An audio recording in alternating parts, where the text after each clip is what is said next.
Sí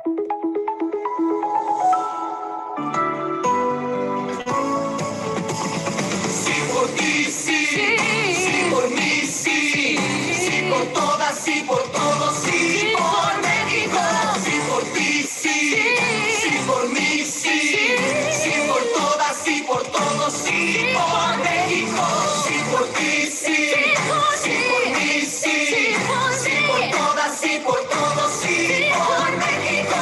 Sí por ti, sí, sí por mí, sí, sí por todas, sí por todos, sí por México.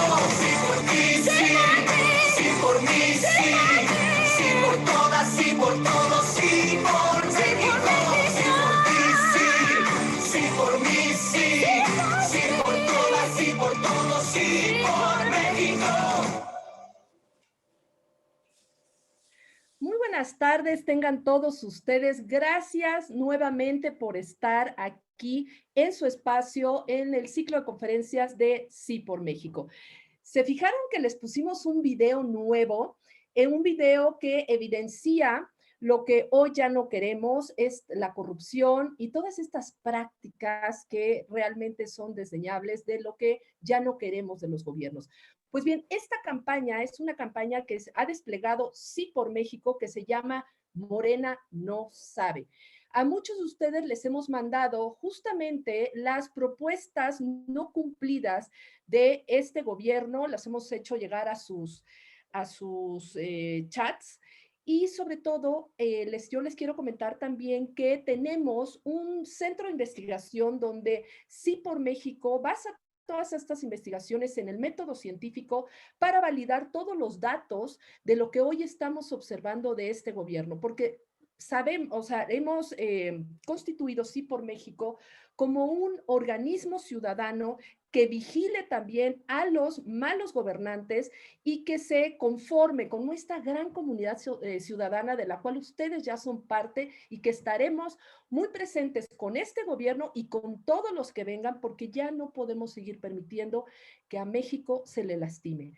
Pues bien, sin más preámbulo, yo estoy muy emocionada con nuestro conferencista de hoy. Antes de que ustedes entraran, teníamos una plática deliciosa con todas de sus libros. En verdad lo van a disfrutar muchísimo. Yo quiero dar la más cordial bienvenida a Leopoldo. Ahora lo van a presentar y sobre todo que se sienta como siempre en su casa. Esta es tu casa, Leopoldo. Bienvenido. Y tenemos una gran comunidad ciudadana que se conecta, que en verdad son gente bellísima. Les recuerdo que pueden hacer sus preguntas y sus comentarios en el chat y nosotros se las haremos llegar. Pues adelante, Olguita, te cedo la palabra. Muchas gracias, Denise. Es un honor, Leopoldo, el poder hacer la presentación de un personaje como tú, al que admiro. Soy tu fan. Leopoldo Mendívil López es un escritor mexicano nacido en 1970. Estudió comunicación en la Universidad Iberoamericana. Ha trabajado como publicista en la Casa Nautilus, Grupo Electra. Produjo y escribió programas televisivos para la Presidencia de la República y participó como conductor en la serie El Otro México. Obtuvo para el Infonavit el premio Innova del presidente Vicente Fox por combate a la corrupción. Es autor de SECOD, una novela sobre la tecnología militar estadounidense en materia del cerebro humano, así como de los bestsellers Secreto 1910, Secreto 1929, Secreto R, Secreto Vaticano, Secreto Biblia y Secreto Maximiliano, todos publicados por Grijalva, y el último, su super libro, Secreto Pemex. Es vocero del Consejo de la Comunicación, voz de las empresas en la campaña de promoción de la lectura en México. Es miembro del Consejo del CEMPRO, Centro Mexicano de Protección a los Derechos de Autor, institución hermana de la Cámara Nacional de la Industria Editorial, y participa en programas de radio y televisión. Leopoldo, es un honor que estés con nosotros, estamos encantados y te dejo con todos nuestros participantes. Gracias, Leopoldo, por estar aquí. Yo estoy muy agradecido contigo, Olga, muy agradecido con Denise, muy agradecido desde luego con mi queridísimo amigo Isaac Axel, Y desde luego expreso mi admiración de siempre para Beatriz Pajés, una mujer que yo admiro al máximo, gran periodista, y pues para todos los queridos amigos que están, les agradezco que me permita poder platicar con ustedes hoy. Y sobre todo porque estamos en un parteaguas de la historia en todo el mundo. Bueno, siempre en toda la historia se ha dicho esa frase, pero esta vez hay peculiaridades que son interesantísimas en el mundo y en nuestro país. Yo por eso, primero les agradezco mucho la oportunidad de platicarles el tipo de libros que yo hago, que he compartido con Isaac en muy buena parte, la manufactura incluso, ¿no? de estos libros. Secreto 1910, sobre quién financió la Revolución Mexicana en la realidad, más allá del tema de quién es, de Francisco Madero, toda esa historia que nos contaron por décadas, por un siglo, digamos. Hay una verdad detrás de eso, ¿no? Secreto 1910 se trata de eso. Secreto 1929 es también esa misma historia, cómo nos contaron cómo fue creado el sistema político mexicano por la decisión de un general, Plutarco Elías Calles, y no es exactamente así. O sea, realmente en la historia de México se suprimieron cosas que eran claves para entender por qué estamos como estamos. El siguiente libro, Secreto R, la R es Rockefeller, Secreto Rockefeller, porque ese hombre, John D. Rockefeller, un hombre visionario que por la religión era un hombre bautista, protestante bautista, le creó una mentalidad de misión que se llevó a cabo a tal grado que sus nietos crearon un sistema importantísimo que hasta cierto grado tiene un control sobre decisiones importantes sobre el mundo, incluso ahorita. El detalle sobre eso, si quieren, lo podemos platicar más al rato, y está en el libro Secreto R, y también en el Secreto Pemex, que es el último. Los siguientes son 2 libros sobre más el tema de la religión, Secreto Vaticano, también bajo esta misma idea de que normalmente la gente sabe que hay una mafia dentro del Vaticano, una mafia en el corazón de la iglesia, lo sabemos como una especie de intuición o una especie de imagen colectiva, que el Banco Vaticano es algo monstruoso, pero ¿quiénes son realmente esas personas? ¿Cuál es realmente el monstruo detrás del Banco Vaticano? ¿Y qué es lo que qué es real y qué no de toda esa historia? De eso se trata Secreto Vaticano. Y también lo digo sabiendo que en el público hay muchos devotos creyentes católicos. Yo soy de una familia católica, pero hemos crecido bajo esta idea de, por ejemplo, las apariciones de la Virgen en Fátima. Y bueno, sin quitarle la parte espiritual a todo esto, pero hay información que es importante saber como ciudadanos del mundo, incluso como creyentes, sobre que no fue nada más la Virgen la que creó todo el tema de la aparición y su contenido. Hay un tema político tremendo que tiene que ver con la guerra de Estados Unidos contra la Unión Soviética. Y hubo vasos comunicantes muy importantes, sobre todo, bueno, ya es meterme un poco al tema, pero es sobre todo Tedeschini, el cardenal Tedeschini, que tuvo que ver con la CIA. Digo, entonces nada más para dar un poco las probaditas de todo esto. Siguiente libro, Secreto Biblia, que bueno, yo soy un hombre que de fundamento soy creyente, yo creo en Dios, igual que estoy seguro todos los que están, o la mayoría, lo digo con respeto total a quienes sean ateos o agnósticos, ¿no? Pero independientemente de la fe, la Biblia no se puede negar que es un instrumento de control que durante más de 2000 años, bueno, casi 3000, ha sido un instrumento que muchos políticos han utilizado para hacer invasiones de países. Para no ir más lejos, George Bush lo hizo, ¿no? Es decir, ha sido una catapulta para invadir países desde los tiempos de Urbano II, el Papa. Y además de una manera que incluso llega a rayar en el genocidio. Hablábamos hace unos instantes antes de entrar en vivo, que pues también de ahí se derivó el Islam y es bajo un mismo modelo que a diferencia de muchas religiones de la antigüedad, como era el budismo, el confucianismo, etcétera, pues se innovó mucho en la Biblia con la parte de la intolerancia, incluso al grado de estar en la rayita de poder conducir actos de exterminio. Qué triste que el Islam exageró esa parte hasta llevar al mundo a unos momentos de terror hace apenas unos años, cuando estaba el Estado Islámico. Es decir, es peligroso cuando la religión, por más que venga de una revelación de Dios incuestionable, pero hay manos humanas que no hay duda que metieron la mano. Y hay partes específicas de los textos que tanto amamos y que seguiremos amando siempre, que por respeto a su sacralidad deberíamos de tener conciencia de que algunas partes fueron alteradas para el mal inclusive. De eso se trata Secreto Biblia. Si quieren, siguiente libro ha sido este Secreto Maximiliano, bajo esta misma idea de decir qué es lo que realmente sucedió, porque es una parte constitutiva de la historia de México, el episodio de la Reforma, sobre todo en esta época que vivimos, la guerra, digamos, de chairos y fifís y conservadores y lo que en su momento eran los liberales. Es una misma guerra, por decirlo así, con variantes de un México que siempre ha estado dividido en dos, ¿no? Y que no se han reconciliado esas dos mitades. Secreto Maximiliano trata de todo esto. Y solo para darlo como probada, al rato si quieren podemos hablar a detalle y sobre todo como me vayan indicando. Secreto Maximiliano trata de toda esta guerra que los mexicanos conocemos como Juárez, un nacionalista que defendió a México, y Maximiliano como un invasor traído de Europa. Y bueno, la historia oficial que hemos conocido es así, y nos pintan a Maximiliano, pues si no es como un tipo terrible, lo ponen como un títere de la iglesia, ¿no?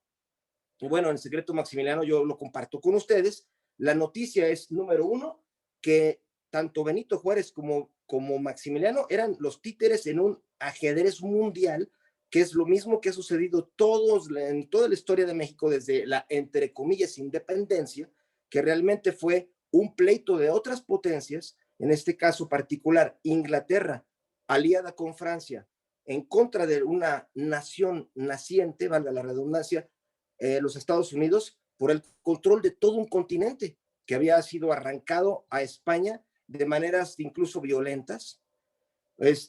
Todo eso es la historia de Secreto Maximiliano. Como verán, hay una secuencia en todos estos libros. La historia que hemos conocido de que Maximiliano fue traído porque un grupo de conservadores mexicanos, de repente hartos de lo que ellos llamaban un régimen anticlerical o un régimen casi ateo, fueron a buscar a un hombre que estaba en un castillo en Italia, pero que era propiedad de Austria, ¿no? Y que le dijeron a Maximiliano, oiga, no sabemos cómo gobernarnos, ¿podría venir? Eso es una historia totalmente infantil. De lo que trata Secreto Maximiliano es como el verdadero proyecto detrás de todo esto fue el conflicto que venía de los Estados Unidos creciendo desde que en 1814 hubo la última guerra frontal entre Inglaterra y Estados Unidos, y que los ingleses francamente perdieron en su intento de acabar con esa potencia que estaba emergiendo, y los Estados Unidos se acabaron saliendo con la suya una y otra vez, y todo ese siglo empezaron a crecer y crecer y crecer de una manera que alarmó a Europa. Es decir, solo para resumirlo un poquito, el momento crítico que la gente olvida cuando habla del episodio de Maximiliano es que realmente el momento más trágico de la historia de nuestro país, el trauma mexicano, es el año de 1848, cuando perdimos la mitad de nuestro territorio. Y para nosotros es un trauma, ¿no? Oh, Dios, los gringos nos quitaron la mitad de nuestro territorio. Pues sí, pero lo que ocurre es que si lo viéramos desde el lado de los europeos de la época, específicamente de Inglaterra, eso fue la señal de alarma de que al otro lado del océano se estaba creando un monstruo, porque ellos lo que vieron fue que Estados Unidos se duplicó en tamaño y llevaba una cadena interminable, ininterrumpida, de expansionismo planificado. Es decir, primero Florida, para tener control sobre, bueno, hay una frase importantísima de un hombre que yo admiro, de hecho, Thomas Jefferson, lo admiro como ser humano, pero como mexicano creo que él marcó todas las pautas para que nos quedáramos sin ese territorio y sin nuestra independencia actual. Pero bueno, ese hombre había establecido desde un principio que al surgir los Estados Unidos, había un plan totalmente determinado. Si ustedes se fijan cómo era al principio Estados Unidos, 13 colonias que eran la orilla del este de los Estados Unidos actuales. Nadie, entre comillas, nadie daría un peso por ese chorizo pegado al mar. Sin embargo, la visión que tuvieron fue increíble. Florida, luego adquirir Luisiana de Francia. Todo era un plan planificado, valga la redundancia, como cuando alguien juega al Monopoly. ¿Quién hubiera pensado que ellos tenían en su vista tener Alaska desde que surgió la Unión Americana? ¿Por qué Alaska, un lugar ahí en glaciares? Pues porque es la entrada al continente. Ellos realmente planificaron. Yo hago un paréntesis para decirles, ¿por qué yo me dediqué a escribir estos libros? Y es algo que pues normalmente me preguntan, ¿por qué escribís esto? Y yo les digo, pues número uno, me encanta escribir, pero muy aparte de que además me encanta investigar, siempre como mexicano me hice la pregunta, ¿por qué nos acostumbramos a pensar que México es un país rico? Siempre hacemos, no se nos llena de saliva la boca al hablar de todo lo que tenemos. Tenemos petróleo, tenemos peces para todos los recursos marítimos, tenemos selvas, madera, así se nos llena la boca. Pero ¿por qué somos pobres? O sea, ¿por qué un país rico es pobre? Cuando nuestro vecino inmediato es la primera potencia del mundo. Yo me lo hice la pregunta desde siempre y yo soy feliz de platicar con un grupo de personas que tienen un ideal por México, como también lo tienen los opositores, eso tampoco hay que negar.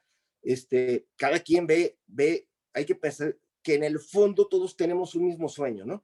Pero el punto es, ¿cuál es esa diferencia cataclísmica que a los Estados Unidos los convirtió en la primera potencia del mundo y a nosotros no? Se han dado toda clase de explicaciones. Primero, que la raza es inferior. Segundo, que la religión nos hace sentirnos inferiores. Toda una serie de explicaciones que lo único que hacen es menoscabar nuestro orgullo de existir, nuestra identidad, cuando no son la verdad. La verdadera razón es que nunca hubo un plan, y los Estados Unidos sí lo tuvieron desde el principio, a cargo de los padres fundadores. De eso se tratan todos los libros que yo he escrito, bajo la idea de que no es un destino fatídico el que estemos así. Es decir, algún día los Estados Unidos también eran 13 colonias de otro imperio, y se les prendió el foco. Algún día ese otro imperio, que era Inglaterra, eran los gatos, perdón la expresión, ellos eran los gatos de los normandos, por ejemplo, ¿no?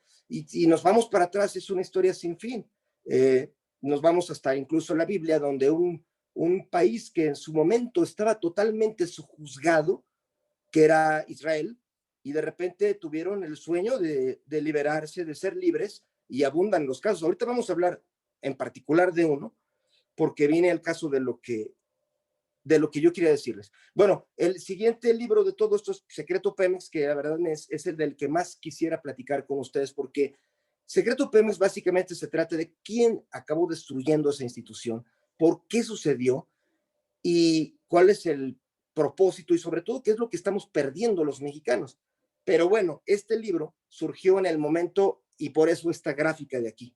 Agradezco muchísimo que la hayan puesto, porque este es un momento de la historia de nuestro país en que la visión de la realidad está totalmente sujeta a ideología y a psicología. Es decir, y por eso yo en las presentaciones de Secreto Pemex ante los grupos de izquierda o de derecha o demás, yo siempre tengo que decir, a ver, este es el primer libro en que antes de hablar del tema, creo que tenemos que hablar sobre la realidad y sobre las distorsiones de la percepción de la realidad que están ocurriendo en esta época de la historia, porque solo están, es decir, para no ir más lejos, hay quienes al respecto del tema de Pemex, me he topado con cantidad de puntos de vista de quienes dicen, bueno, ya dinamitemos Pemex, ya de qué va a servir.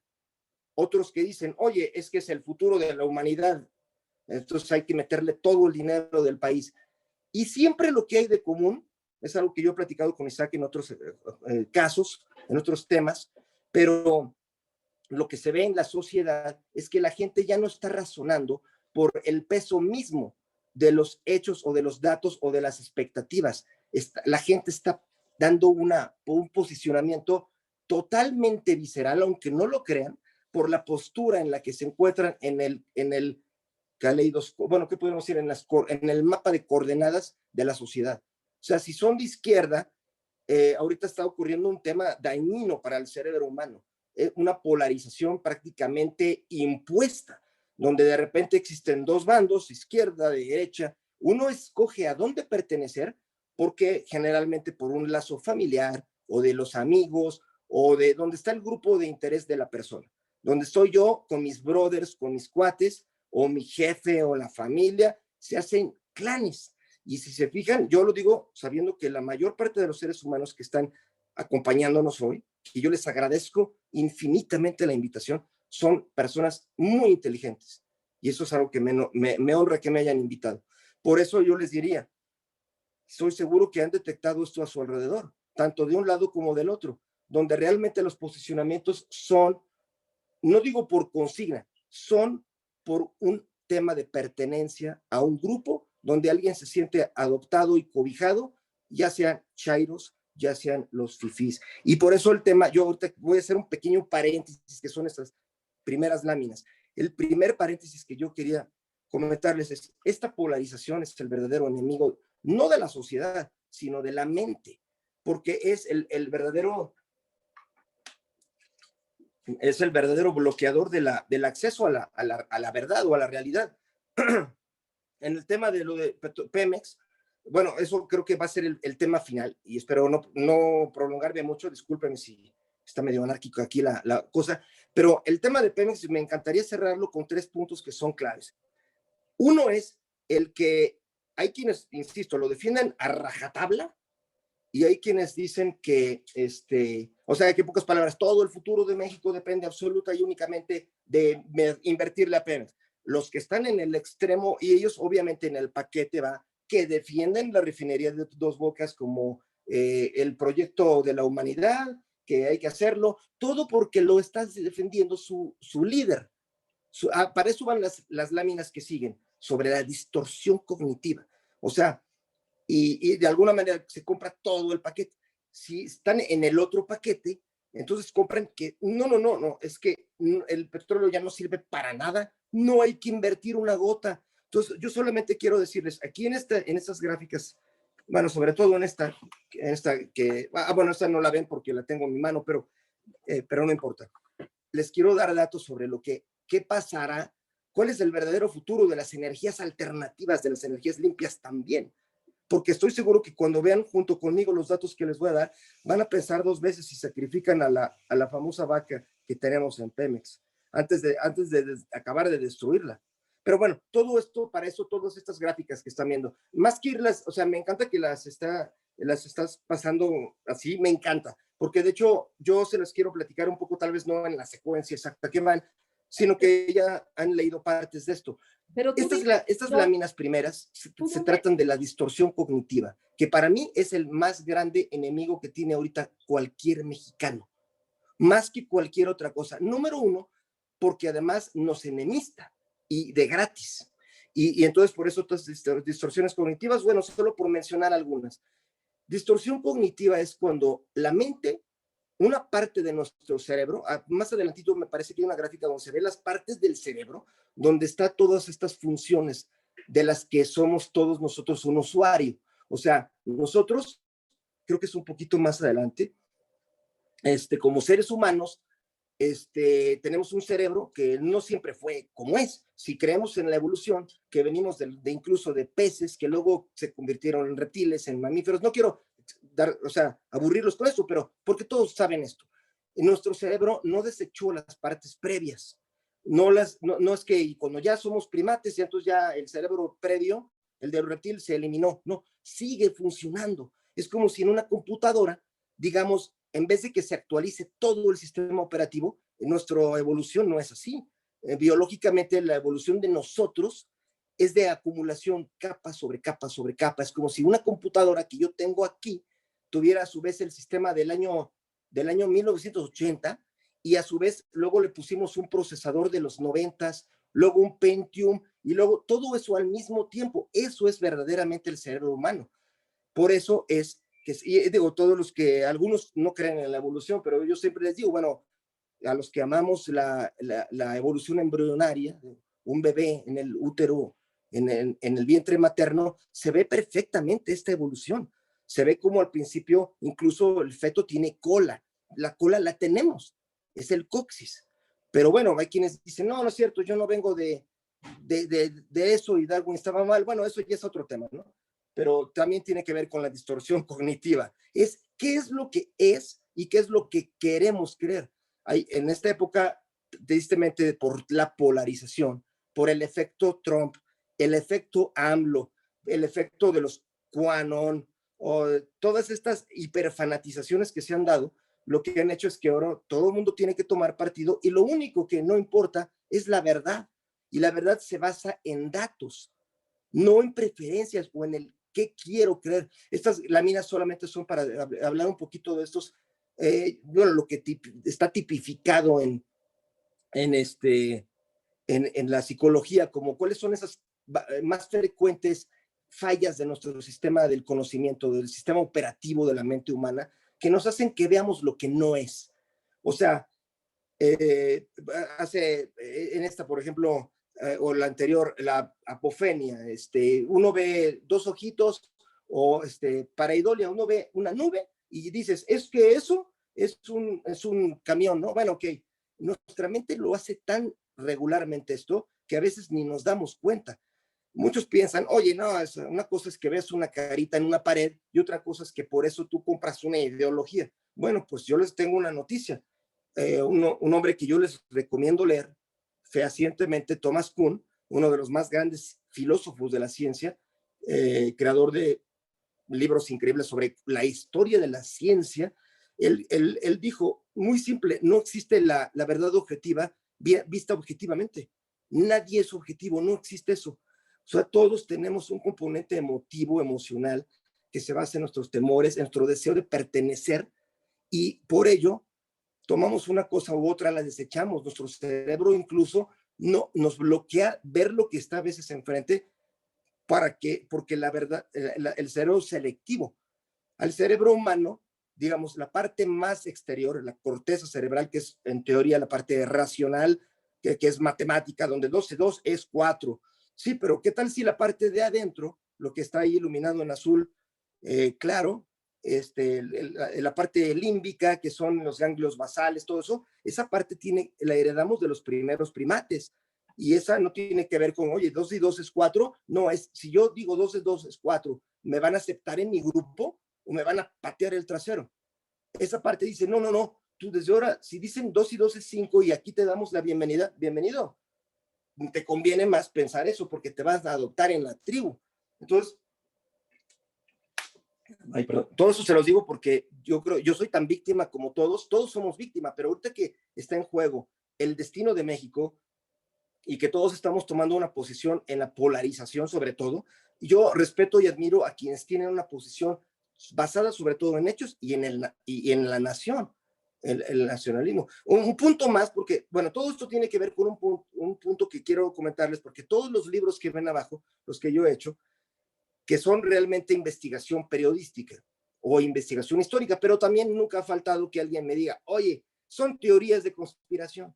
Y bueno, también eso es algo que aquí es importante para mí comentarlo con ustedes, porque esta es una época en que la palabra teoría de conspiración está particularmente de moda. Y sobre esto, aquí estas gráficas ya son para ustedes, y si quieren todos tenerlas, aquí les dejo un poco de la historia de las teorías de conspiración. O sea, antes, cuando alguien investigaba algo, vamos a suponer un crimen, se mató a tal persona. Hay una película grandiosa, El asesinato de Mary Fagan, no sé si lo hayan visto alguna vez, con Jack Lemmon. Bueno, es un paréntesis muy rápido. Se trata de cómo inculpaban al director de una empresa textil por el hecho de ser israelita, judío, de algo que le pasó a una de las trabajadoras. Ahí sale, por ejemplo, Kevin Spacey, es de sus primeros papeles.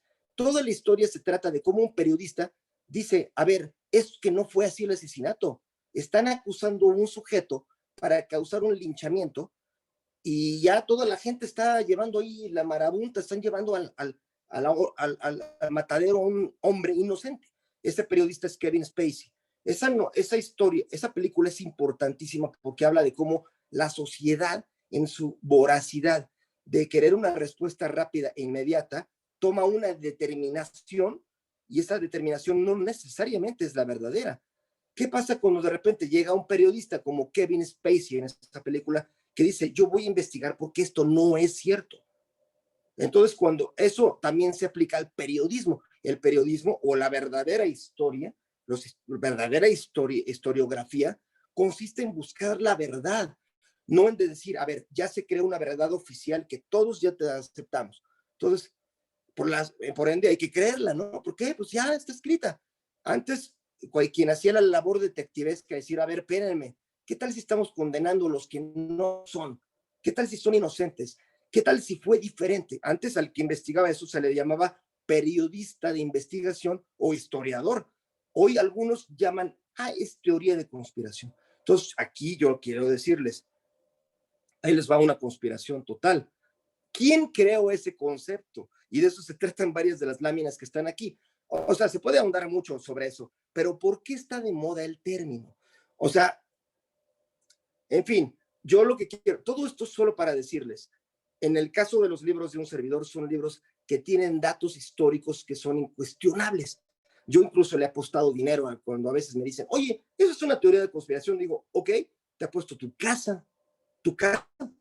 O sea, y obviamente porque pues, sé que en este caso no son teorías de conspiración, son conspiraciones. Y aquí es algo que también quiero hablar con todos ustedes, porque con toda esta ola que se ha creado en los medios, en los medios no, en las redes sociales, de que, oye, no, espérate, es que las conspiraciones no hay, no existen, no existen. Yo siempre digo, a ver, espérame. Y de hecho, hace rato había una lámina que a lo mejor vieron, donde se ven simplemente dos chimpancés que están conspirando. Yo lo que quiero decirles a los que están aquí, a todos los que están aquí, especialmente que han creado o son parte de un movimiento político, yo les digo, ¿qué acaso ustedes no conspiran? ¿Qué acaso yo no conspiro? Conspirar es la parte más definitoria de la naturaleza del ser humano. Es lo que nos diferencia de las otras especies.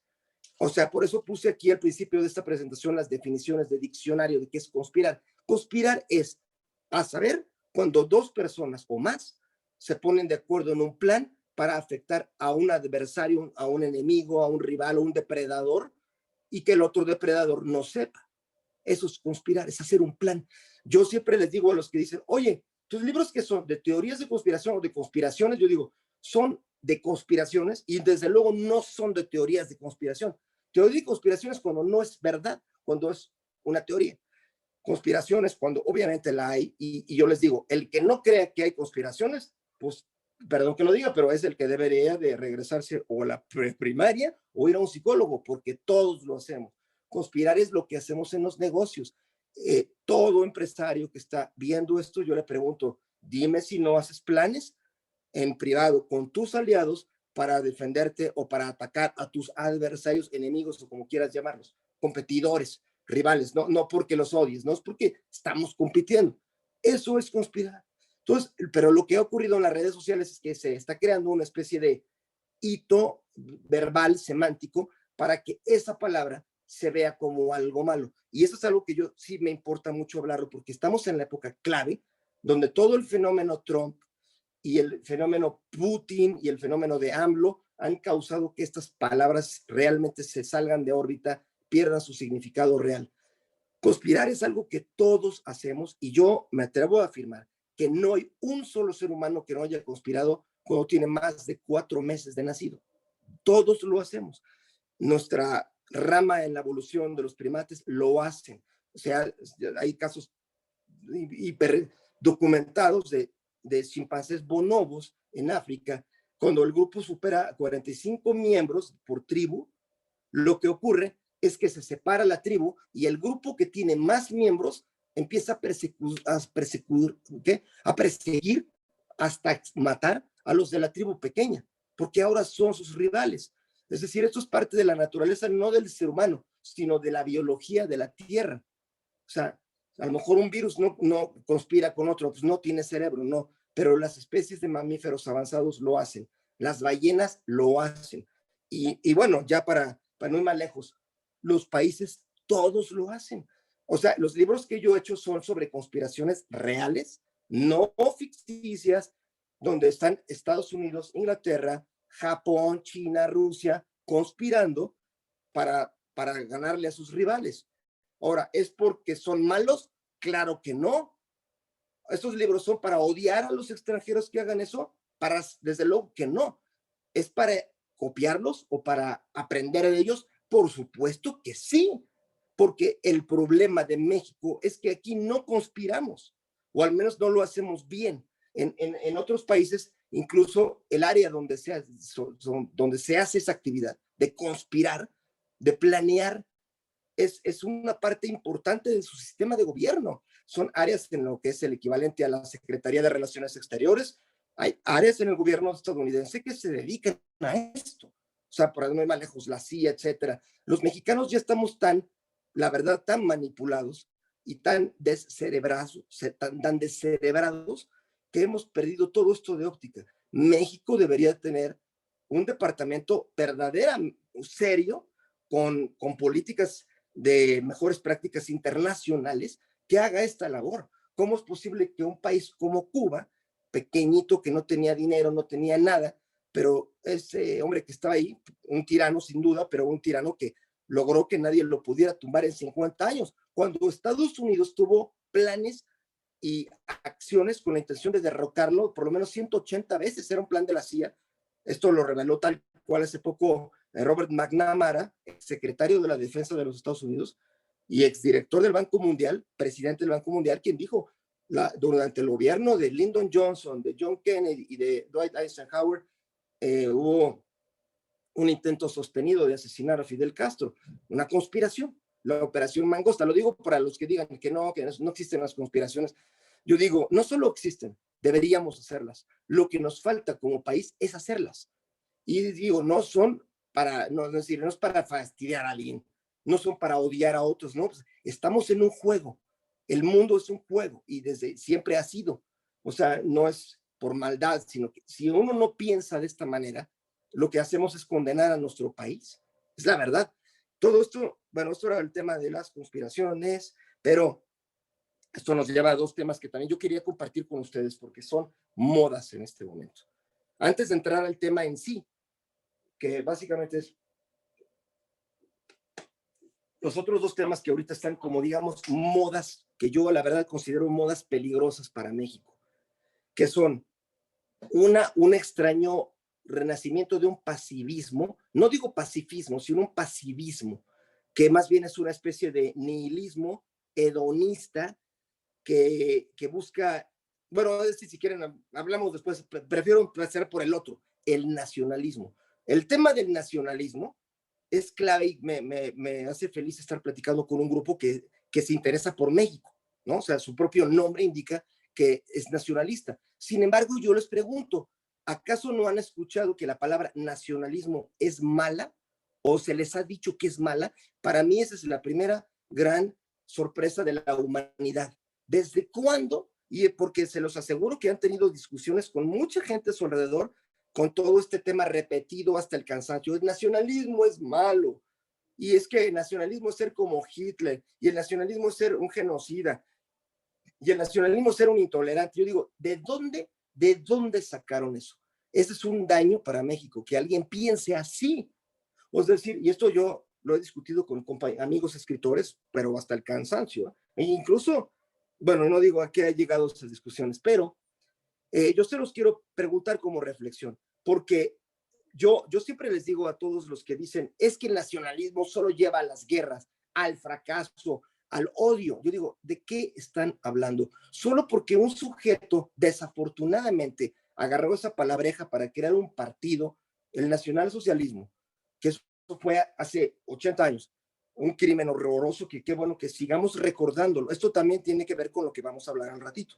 Los que insisten en el perdonismo, ahorita vamos a eso, pero el punto es, lo pongo en consideración de ustedes, ¿por qué un sujeto haya usado la palabra nacionalismo para crear uno de los peores exterminios que ha habido en la historia, para hacer unos crímenes, ya por eso el nacionalismo en general es malo?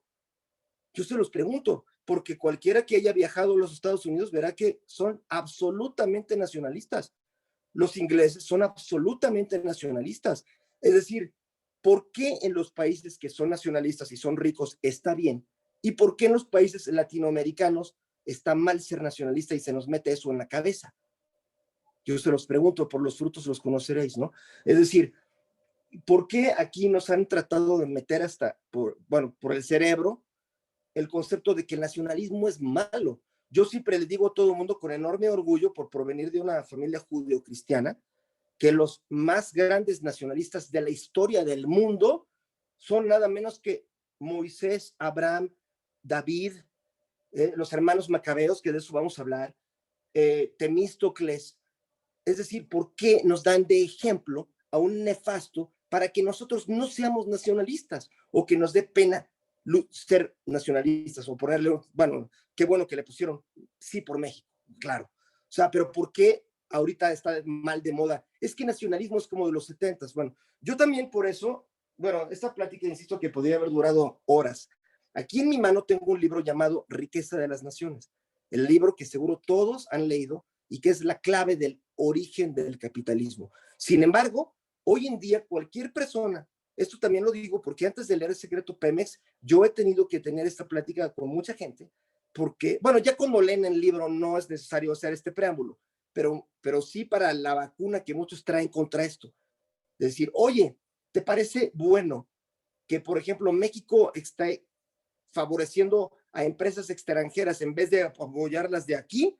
Inmediatamente la respuesta es, oye, no, es que espérame, eso es un nacionalismo, eso está mal, es un proteccionismo. Y es que, que el proteccionismo es contra el capitalismo, yo siempre se los pregunto, y yo se los pregunto en este instante a todos ustedes, se los pregunto, ¿ustedes afirmarían ahorita que ser proteccionista, favorecer a tus empresas, las de tu país, por encima de las de los otros países, eso es contra el capitalismo? Se los pregunto. Es más, me cae que yo les quisiera pedir 5 segundos para que lo piensen. Ahora les voy a decir, tengo en mis manos el libro Riqueza de las Naciones de Adam Smith, la Biblia del capitalismo en el planeta Tierra.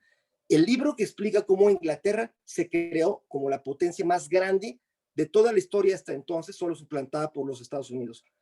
¿Saben cómo dice este libro en sus primeras 2 páginas? El secreto para la riqueza de las naciones es, a saber, 2 puntos. Primero, exportar mucho y caro al exterior. Segundo, comprar poco y barato del exterior. O sea, en pocas palabras, venderle a los demás países mucho más para que el dinero de los demás se venga para acá. Tan elemental, tan simple. Eso es el capitalismo. Es la manera de crear las reservas internacionales en un país. Pero aquí en México ya nos metieron un cassette que es exactamente lo contrario. Todo esto es, bueno, para mí es importantísimo compartirlo con ustedes porque hay una distorsión cognitiva tremenda, sobre todo en quienes se llaman a sí mismos orgullosamente de derecha, capitalistas, que dicen, yo soy capitalismo, pero entonces estoy contra el proteccionismo. Yo digo, ok, si quieres agarra otra vez el libro de Adam Smith, esta vez no la página 2, sino la 4, donde él dice que él recomienda que el gobierno británico fortalezca sus políticas de cerrar las fronteras a los productos exteriores y sobre todo penetrar países para venderles cosas y sacarles su dinero.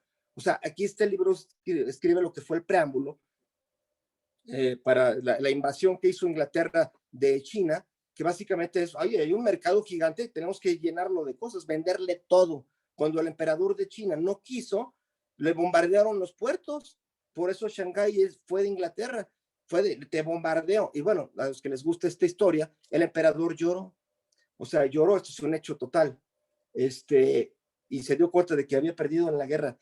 Ellos, los ingleses, fieles a lo que es la verdadera doctrina del capitalismo, ellos querían vender mucho hacia todos los países para obtener todas sus divisas y comprarles a ellos poco y barato. ¿Por qué? Porque así el dinero se va a transferir a Inglaterra. Esta es la parte que a nosotros nos dijeron, oye, no, es que eso no. ¿Cómo? El proteccionismo es malo y es malo ser nacionalista. Digo, perdón que lo diga, a algunos les digo, perdóname, pero qué menso. O sea, el nacionalismo es parte clave del capitalismo, a menos que lo que quieras es hacer rico a otro. Y en ese caso, el que lo defienda eso no es capitalista, es anticapitalista de su propio país.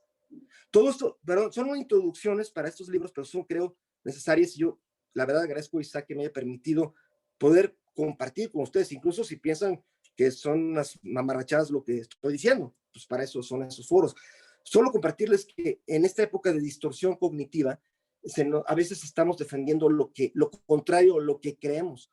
O sea, por decirlo de una manera, ¿de dónde salió realmente? Y esto a muchos de ustedes seguro lo conocen a la perfección. El tema de la destrucción de la doctrina de proteccionista, que cabe decir, ¿quién era un hombre que estuvo tratando de crear proteccionismo? Donald Trump, con todos los inconvenientes que eso implica, pero si se fijan, hay una corriente mundial, Brexit, en fin, pero bueno, esos casos están polarizados y también está el filtro de que es que o yo odio a Trump o yo amo a Trump, y eso ya es ya opera en la distorsión mental. Solo para decirles, ¿cómo se hizo la riqueza de Japón desde 1945? Pues con proteccionismo, apoyado por los Estados Unidos, porque ellos necesitaban que hubiera un titán ahí que contrarrestara a China y a Rusia.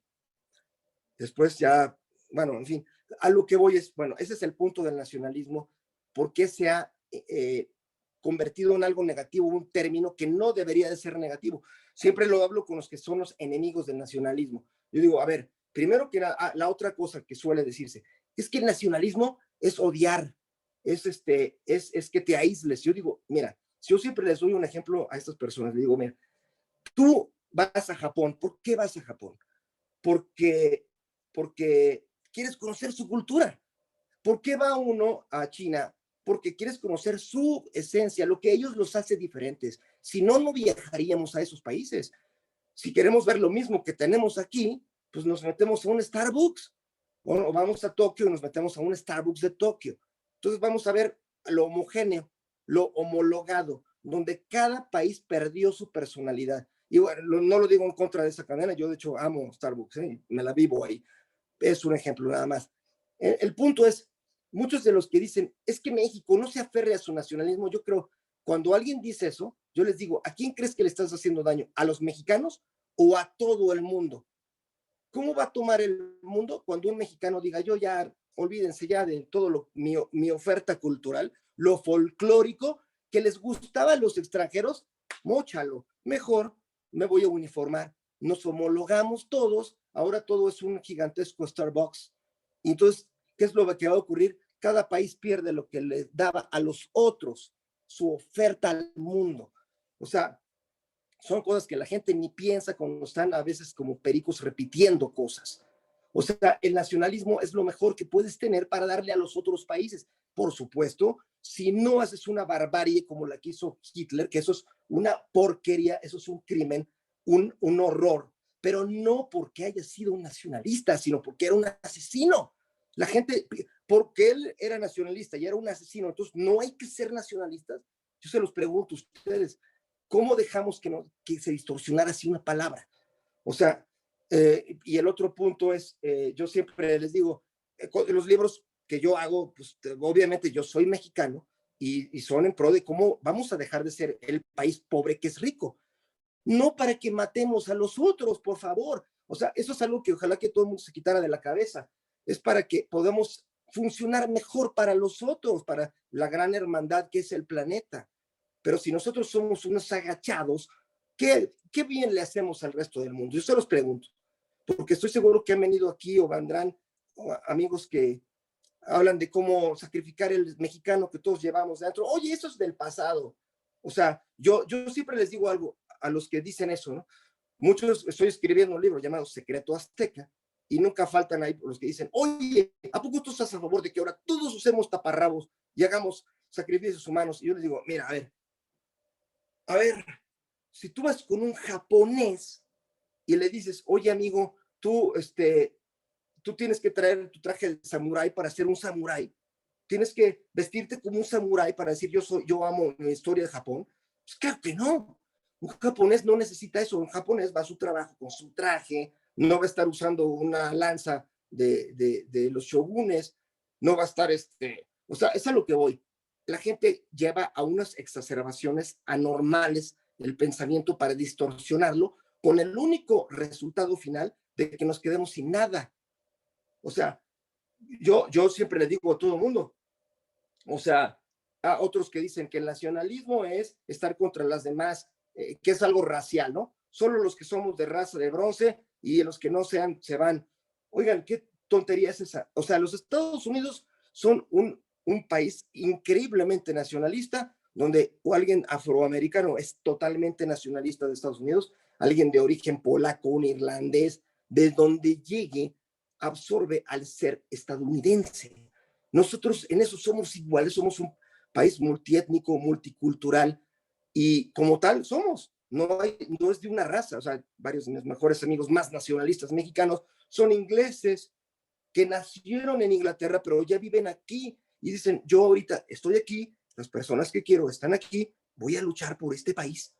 Eso es todo, eso es ser nacionalista, pero les insisto, va uno con toda esa propaganda que lo que hace es que nos quedemos sin nada, como encuerados, sin identidad, nos han logrado que odiemos a España, que es una parte de nuestro origen, y han logrado que odiemos o nos avergoncemos de los aztecas, que es la otra parte de nuestro origen, diciendo que hacían sacrificios. Digo, claro, eso estaba mal. Y los romanos hacían sacrificios.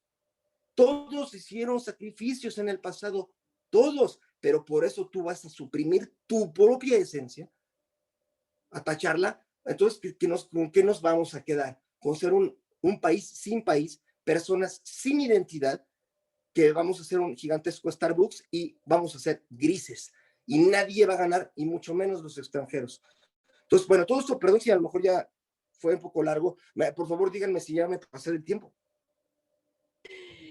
Pues lo que pasa es que nos gustaría que nos pudieras dar un pequeño espacio para preguntas. Sobre todo hay muchos comentarios. Se ha creado un debate aquí en el chat muy interesante en donde justamente tú lo planteaste muy bien. En estas visiones que tenemos cada quien con nuestras distorsiones cognitivas, con nuestras concordancias cognitivas. Bueno, yo te voy a decir, yo soy psicóloga. Soy doctora en psicología y además estoy ahorita en el doctorado en neuroderecho, entonces, y psicopatología forense. Entonces, todo este tema que planteaste son mis temas. Entonces, yo veo justamente que pues todos hacemos nuestros comentarios en función de nuestra propia historia, que está plagada de todas estas distorsiones y concordancias cognitivas, que es lo que nos hace muy ricos como grupo, ¿no? Que somos complementarios en nuestras coincidencias y muy ricos en nuestras diferencias. Entonces yo lo estoy viendo aquí, me parece bellísimo lo que está pasando en este foro porque como tú lo vas platicando, se va describiendo aquí, ¿no? Cómo podemos estar de acuerdo o en desacuerdo con diferentes puntos de vista, pero finalmente la libertad es lo que está aquí, es lo que está realmente prevaleciendo. Entonces, no sé, hay algo que yo te quiero preguntar rapidísimo. El tema de la conferencia es los secretos de los políticos en México. Y yo me muero de la curiosidad. ¿Qué nos vas a decir al respecto? Bueno, me ha encantado. Y Denis, sobre todo, qué honor platicar contigo. Y está en pie ese café también con Isaac y con todos los que hayan visto y que les interese, ¿no? Esta plática, porque todos los libros, digamos, podría hacer una plática de como 6 horas o 7 sobre cada uno de esos secretos de México. Bueno, para decirles, hay un libro muy reciente que acabo de hacer con otros dos amigos sobre que se llama México a tres bandas, en donde está el primer complot de la historia de México. Y se los aseguro que ni se lo imaginan. Yo tampoco me lo imaginaba, pero lo que ocurre es que, imagínense, el primer complot de la historia documentado ocurrió por parte de teotihuacanos. Teotihuacanos, y no dos tipos que vendían quesadillas, sino el mero rey, o llámese, no se sabe todavía si era un rey o era qué clase de gobernante, pero el rey o gobernante de Teotihuacán, hay muchos que ahorita seguro están diciendo, tú no puedes saber nada de Teotihuacán. ¿Por qué? Porque no había escritura, ni siquiera se sabe qué idioma hablaban. Eso es verdad, eso es verdad. Y porque no hay ningún documento de Teotihuacán como para saber cuál era la historia. O sea, ni siquiera en Teotihuacán no hay una lista de quiénes eran los reyes. Eso es verdad. Sin embargo, ¿por qué yo y muchos historiadores sabemos que ellos hicieron el primer complot y hasta sabemos el nombre de quien lo cometió, que era este hombre, se llamaba Búho Lanzador de Dardos? Pues simplemente porque en la zona maya, donde sí se escribía todo, donde había una escritura total y donde toda la escritura de lo que pasaba está hoy en las paredes de Palenque, de Yaxchilán, de Calakmul. Ahí está la presencia de ese sujeto en esos estelas, donde básicamente ahí se describe que en el año de 720, si no me equivoco, y ahí sí no quiero regarla, pero en ese año, el que era el mero chipocludo de Teotihuacán llegó a tumbar a dos mandatarios de la zona maya, a tirarlos y a poner a cargo en una a su hijo y en otra a un secretario, que se quedaran como reyes, asesinando a los que gobernaban ahí. O sea, es el primer, digamos, golpe de Estado de nuestra historia como país, México, que está documentado. Está documentado en esas dos ciudades. Una es Quiriguá. Quiriguá es el nombre que tiene en español una ciudad que está ubicada en Guatemala. Y por el estilo, o sea, desde ahí va. Eso es, digamos, la parte de la historia secreta de México. Todos estos libros tratan sobre ese rollo.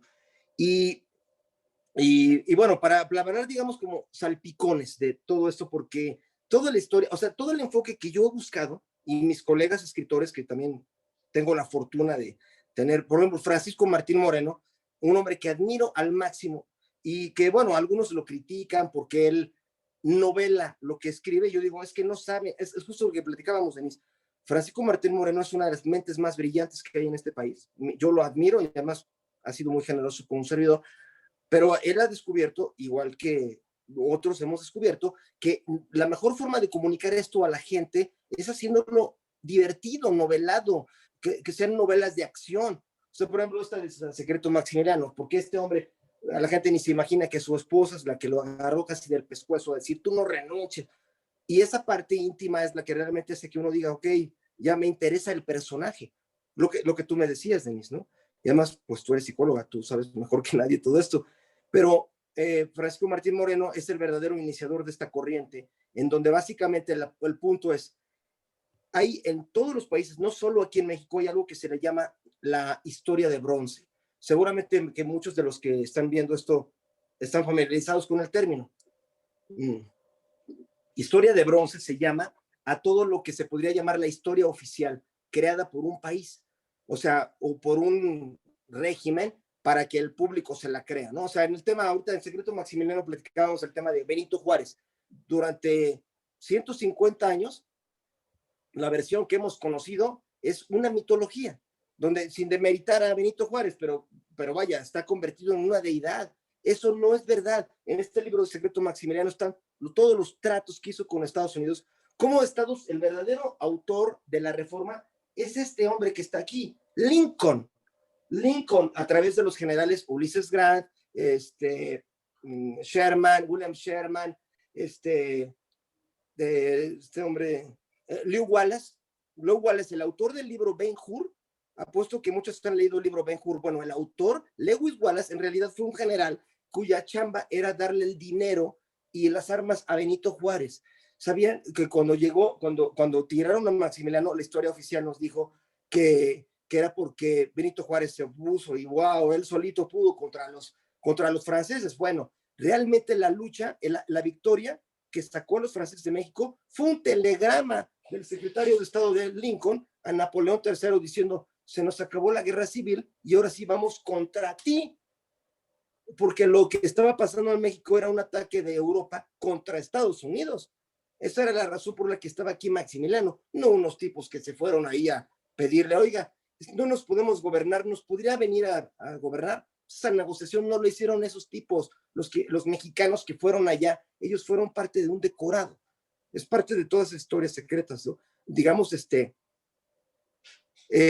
por ejemplo, bueno, es que cada uno de estos libros, la verdad, no es por nada, pero podría ser como 2 o 3 horas de cada uno de estos temas. Pero básicamente de eso se trata todo esto, Denise, el cómo, y mucha gente me ha dicho, oye, estos libros son para desecrar a los héroes de México. O sea, por ejemplo, Secreto 1910 es algo muy parecido respecto a Francisco Madero, que todo el mundo dice, Francisco Madero se opuso al dictador Porfirio Díaz y él solo con su idealismo tumbó a Porfirio. Yo digo, a ver, todavía creen eso a esta edad, cuando ya sabemos que cuando Porfirio Díaz renunció, había 5 barcos destructores de Estados Unidos en los puertos de México y un llamado del presidente de Estados Unidos, William Taft, que le dijo, usted se va.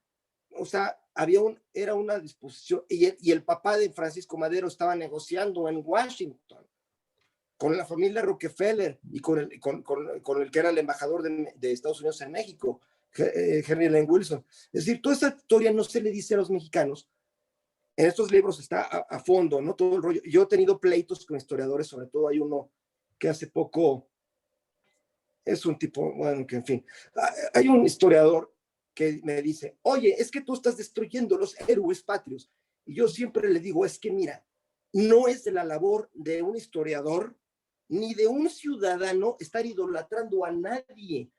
Para los héroes mejor vete a una iglesia, te hincas con un santo y a él le pides, le rindes pleitesía, a él le besas los pies. Cuando estás hablando de políticos, no pueden ser héroes.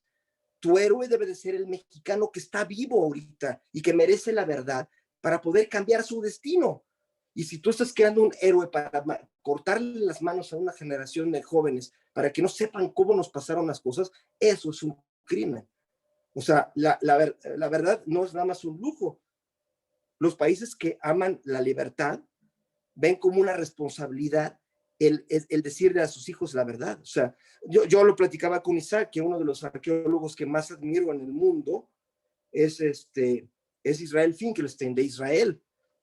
Desde luego otro que es este libro lo tengo aquí porque este es un gallo, es un ídolo. Pero bueno, el caso es que Israel Finkelstein es uno de los que está investigando el pasado bíblico porque ama a su país, porque la verdad es lo que nos puede ayudar a que el destino cambie. O sea, yo digo a los que dicen, ¿por qué tumbas el héroes del pasado? Yo digo, es que el héroe debe ser el mexicano de ahorita que cambie el futuro, no que estemos anclados a tipos que nos tienen en un pantano. Bueno, en fin. Está delicioso, yo creo que nos hace falta horas y horas de escucharte y sobre todo que nos puedas meter en uno de tus libros así tal cual.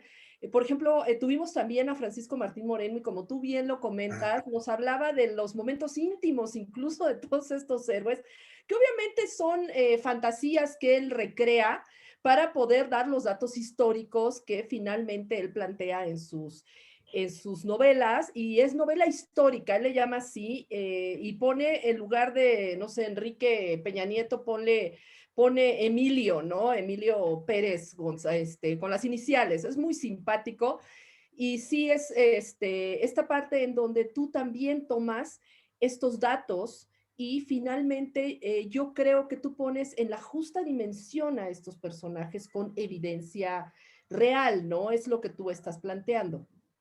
Pues ese es el intento. Yo también, siendo fiel a la verdad, yo te lo confieso, Denise, que yo sé que yo puedo tener grandes fallas, porque todos esos defectos cognitivos de los que hablábamos, no hay nadie exento.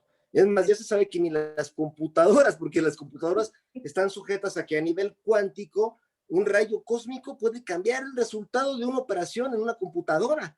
O sea, y de hecho eso es el origen de la teoría del caos, pero al menos procuro de que eso sea la verdad. O sea, por ejemplo, yo admiro de Francisco Martín Moreno eso, de otros autores también, Lorenzo Meyer, ¿no? La verdad es que es increíble, pero el tema de que se despartidice la historia, o sea, y que trate uno de decir, bueno, una cosa es que uno sí tenga su corazoncito, digamos, pero si uno hace un libro de estos queriendo que uno sea un héroe, por ejemplo, los que escriben diciendo, como el historiador del que les platicaba, que él quiere a chaleco que Benito Juárez sea un héroe. Entonces yo le digo, maestro, no digas que eres historiador. Si tú haces eso, tu motivo, tu móvil no es la búsqueda de la historia.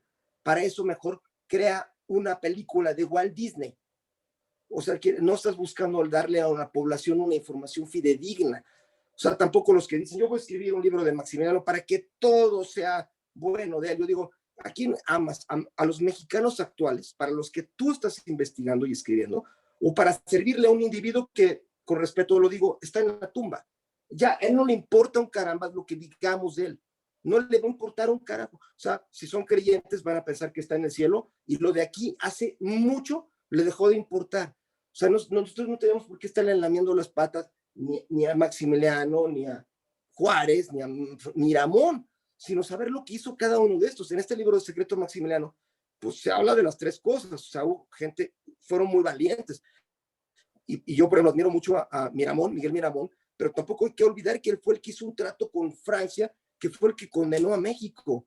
Es malo que lo diga de Miguel Miramón, a un hombre que todos admiran porque era muy devoto y era un buen hombre, muy joven y muy idealista, sí. Pero el tipo fue a entregar, perdón que lo diga, pero fue a entregar el trasero de México, igual que Juárez, uno a un banco de Francia y el otro a un banco de Estados Unidos. O sea, los dos hicieron exactamente lo mismo y México todavía hoy está sin pagar esa deuda, porque en vez de hacer lo que tenían que hacer, que era haber creado una industria mexicana, o sea, hacer esto, lo del libro de riqueza de las naciones. Ese es el pequeño dato que a todo el mundo se le ha olvidado. Y en la lucha por ser de derecha y conservadores, lo que menos han hecho es hacer esto. ¿De veras queremos copiarle a Inglaterra? Pues ya, hagámoslo ya, lo que hicieron los Estados Unidos. Aquí nada más nos hemos dedicado a pelearnos entre nosotros. Habría que conocer las distorsiones cognitivas de los que escribieron la historia. Le voy a pasar a Olguita la palabra porque Olguita tenía una pregunta. Adelante, Olguita, por favor. Bueno, muchas gracias, Denise. Bueno, aquí hemos estado viendo, como decías, Denise, todas las preguntas que hay en el chat. Y bueno, en esta conspiración que estamos haciendo contigo, Leopoldo, porque es una conspiración en la que nos estamos informando un grupo de personas, que de eso se trata, estas conferencias, de informarnos mejor. Tenemos algunas muy enfocadas que dicen muy buena la plática, pero nunca llegamos a los secretos de los políticos actuales, que era el tema de Armando García López. Está bien lo que comenta, pero no es el tema de charla motivo de este momento. Te paso lo que dice nuestra audiencia. Ok. Si quieren hablamos de esto. O sea, este sí es el tema de ahorita. Sí.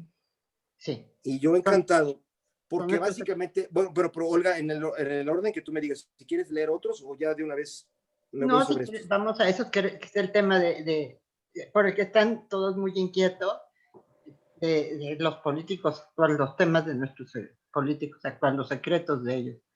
¿Sí? Claro que sí. Bueno, el tema de secreto Pemex, para mí, como yo les comentaba al principio de la plática, y que bueno, que es que sea el remate esto, porque todo lo anterior era para llegar a este punto. Yo, desde que empezó todo el tema del gasolinazo, se acordarán que en el año de 2017, de repente amanecimos con que va a subir la gasolina y que de repente empezaban a tomar las gasolinerías, a meterse a los Oxxos. Se armó un vandalismo. Todo el mundo seguramente se acordarán de ese momento de febrero de 2017, donde de repente se alocó la población, una locura, donde de veras se metían a saquear a los 7-Eleven y hasta el Palacio Nacional, escenas que parecían del apocalipsis. Y yo la verdad empecé a investigar eso no por el tema de Pemex, sino por el tema de quién está detrás de esas protestas.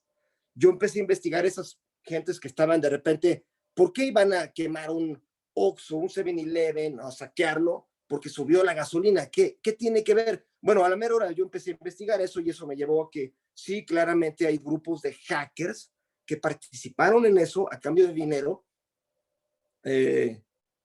Bueno, uno se llama Legión Hulk, o sea, es algo increíble, un tema increíble, pero la verdad es que al final de cuentas creo que la pregunta que todos nos hacemos, o todos nos debimos de haber hecho en ese momento era, a ver, ¿por qué ocurrió todo esto? ¿Por qué de repente surgió de que está subiendo la gasolina, nos van a aumentar la gasolina? La respuesta inmediata que dio el gobierno es que tenemos un déficit, un déficit y la única forma de salir de esta crisis es que la gente aporte más.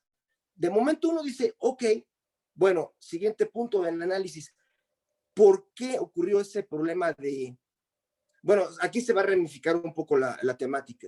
O sea, primero, ¿por qué ocurrió ese problema económico del gobierno? Donde de repente dicen, no tenemos de dónde sacar dinero. Bueno, fue precisamente porque cayó el precio del petróleo.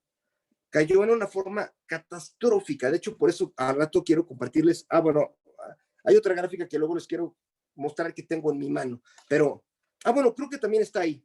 Pero, bueno, El punto es, bueno, a ver, a lo mejor me voy en desorden, discúlpeme, pero estos gráficos donde se ven dinosaurios son importantes.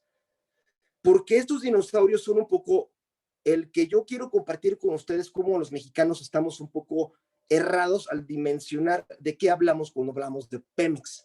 O sea, por ejemplo, la gráfica previa, si fuera posible. No, entonces la siguiente, más bien, creo. Esta, mira, esta es la buena. O sea, vivimos en las noticias de que es un nido de corrupción Pemex, todo el mundo hace desfalcos, y lo que llenan las noticias, lo que llenan los noticiarios, son, por ejemplo, los sobornos de Odebrecht, el tema de etileno 21, de Fertinal, o sea, hubo grandes, pero sin embargo, o sea, lo que realmente nos debe de importar a los mexicanos es por qué la empresa más grande de México, al menos lo era hasta hace 2 años, por qué esa empresa hoy está perdiendo dinero, por qué hoy estamos teniendo pérdidas en Pemex comparables con el presupuesto programable, o sea, hablamos de la magnitud de 20,000 millones de dólares. O sea, realmente hoy en día sí es un hecho que Pemex está perdiendo, incluso ha llegado a perder más de lo que gana, eso es un hecho. Pero y todo el mundo ya se queda con eso y dicen, pues ya tirémosla, ya dinamitémosla, dinamitemos a Pemex. O sea, ve, está perdiendo más. Yo siempre digo, a ver, vamos a reflexionarlo bien. Primero que nada, ¿por qué está perdiendo ese dinero? ¿Por qué? Entonces aquí lo primero es la jerarquización de los escándalos. La gente, yo digo, ¿por qué estamos como sociedad enfocados al tema de que Emilio Lozoya recibió unos sobornos de 10 millones de dólares? Por supuesto, es un crimen, sí, pero ¿por qué eso es lo que llena a los noticiarios cuando ahí están viendo un dinosaurio que es aproximadamente 2,000 veces más grande que el tema de los 10 millones de dólares? Por eso aquí en esta gráfica está medio caricaturizado, como que el tema de los sobornos de Odebrecht es un ratoncito, el tema de etileno 21, pues es básicamente 20 veces más grande que el ratoncito, pues es un gato. Siguiente tema, el de Fertinal, son pues casi 250,000 millones de dólares, bueno, pues eso es un perrito. El que sigue es agronitrogenados, ahí sí, cuidado, ahí sí es algo mucho más grande, 1,000 millones de dólares. O sea, no valen lo mismo los crímenes de los que estamos hablando todo el tiempo. Ni siquiera el huachicoleo es ese oso que ven ahí, ese es un oso, porque obviamente eso sí es muchísimo más representativo de una pérdida para el país, y que bueno, ojalá se hubiera detenido. No se ha detenido, pero al menos se puso la atención pública un momento en ese aspecto, ¿no? Sin embargo, en lo que hace que estemos jodidos, perdón la palabra, lo que hace que Pemex esté perdiendo más dinero del que gana inclusive, es ese dinosaurio que está ahí, y ese dinosaurio es del que nadie habla, o sea, al menos nadie habla ahorita. Ese dinosaurio es con valor de 25,000 millones de dólares. Para dar una idea de lo que ese dinero significa, ese dinero, o sea, lo que hay dentro de ese dinosaurio, equivaldría a 3 veces el presupuesto del Infonavit. O sea, con ese dinero de lo que hay en ese dinosaurio, que para empezar equivale al presupuesto mismo programable de Pemex, de ese tamaño, ese sí es un zorrajadero al edificio de México, digamos. Y estamos perdiéndolo cada año y vamos que volamos para seguirlo haciendo, esa pérdida. O sea, representa 3 veces el presupuesto del Infonavit, o sea, equivalente a 1,5 millones de casas o a construir 368 hospitales grandes. Todo eso, en vez de que nosotros o sea, en vez de perderlo, lo podríamos estar ganando, y vean en qué se podría estar invirtiendo. Ese dinosaurio es dinero que se sale de México, se lo estamos regalando a otros países. De eso se tratan. Ahora sí que uno de los temas básicos de Secreto Pemex es este. ¿Por qué estamos perdiendo ese dinero? Y eso nos lleva a lo que ocurrió en el año de 2016. En el año de 2016, un poco antes, bueno, poco antes del famoso gasolinazo, un año antes, fue cuando ocurrió todo este problemón. Este problemón, la gente se le olvidó de dónde salió el problema. Hoy en día es común que la gente diga, es que pues, México, ya hundámoslo porque México no, bueno, perdón que me haga un poco de bolas. O sea, mucha gente hoy en día no tiene el más mínimo problema de cuando se le dice, ¿sabías tú que el 77% de la gasolina que utilizas tú en tu coche viene de otro país, ya no de aquí. Y mucha gente dice, no, pues yo no tengo problema con eso. Bueno, pues los que digan que no tienen problema con eso, se los presento. Ese dinosaurio es ese dinero. Ese dinero es el que se va de México porque nosotros no refinamos aquí. O sea, y seguramente estoy seguro que la mayoría de los que están viendo esto dicen, ah, entonces tú estás a favor de la refinería de Dos Bocas. O sea, porque la mente polarizada, insisto, lleva a que uno vaya o a un extremo o al otro en vez de razonar las cosas. Yo, la verdad, aquí, yo no defiendo el proyecto de Dos Bocas, ni lo ataco tampoco, pero para mí es más importante que primero vemos el fenómeno tal cual. O sea, el fenómeno de, a ver, ¿está bien o no refinar aquí en México? Y la mayor parte, yo sé la respuesta que ya está en el cerebro de la mayor parte que están viendo esto.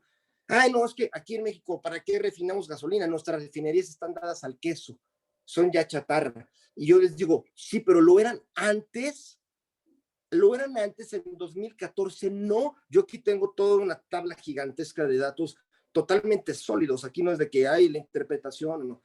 En el año de 2013 no era así.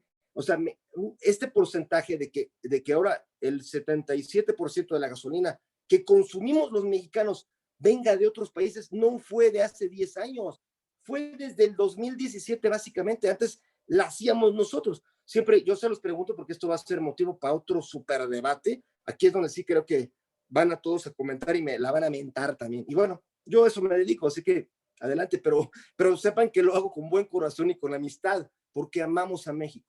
O sea, siempre la siguiente respuesta de todo el mundo es que miren, esa gráfica que están viendo ahorita es algo elemental. El precio que está abajo, $37 por barril, es el precio al que nosotros vendemos el petróleo crudo al resto del mundo. El precio que está arriba, $88, es lo que nos cuesta la gasolina procesada por otros países. O sea, solamente para que vean, yo nuevamente les pediría que piensen en el libro de Riqueza de las Naciones que hace unos instantes les estaba mostrando, donde Adam Smith en persona les está diciendo, ¿qué es lo que se hace rico como país? Exportar mucho y caro e importar poco y barato. Es justo lo contrario de lo que estamos haciendo ahorita. Y cualquiera que, o sea, yo lo digo con respeto, cualquiera que defienda lo contrario, oye, yo no tengo inconveniente con que México exporte petróleo y mejor importe gasolina refinada. Cualquiera que diga eso, yo le digo, ok, tú estás a favor y no hay manera de que lo maquilles de ninguna manera. Tú estás a favor de que se vayan de México 25 mil millones de dólares cada año. Por una simple razón. Al principio de esta presentación, si se fijan, había una fórmula matemática, una suma. Está, creo que como 3 gráficos atrás. Bueno, más, perdón. Ese mero, el de la suma. Esa suma, que es más adelante, esa mera. Esa suma, en realidad, es una resta, como podrán ver. Lo que gana México por vender el petróleo crudo al resto del mundo.